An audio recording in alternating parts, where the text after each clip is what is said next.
Tehnološki napredek je izjemen in osebno verjamem, da se bo tehnološki napredek še nadaljeval.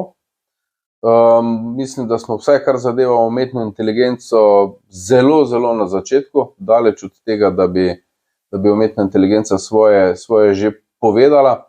Dejstvo je, da je ljudi, ki bi bili pripravljeni in sposobni za delo v logistiki, vedno manj.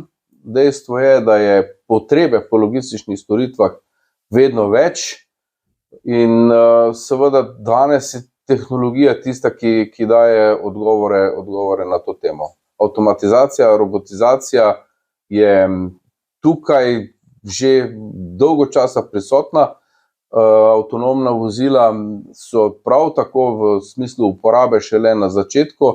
Mislim, da robotizacija na področju komisioniranja so ravno tako na začetku in pa kot rečeno, umetna inteligenca je danes tista, ki nam lahko drastično pomaga na področju avtomatizacije tudi oziroma optimizacije procesov in v tej smeri mislim, da bomo že na naslednjem kongresu, veliko pa tudi letos, veliko govorili in bo veliko zanimivih rešitev.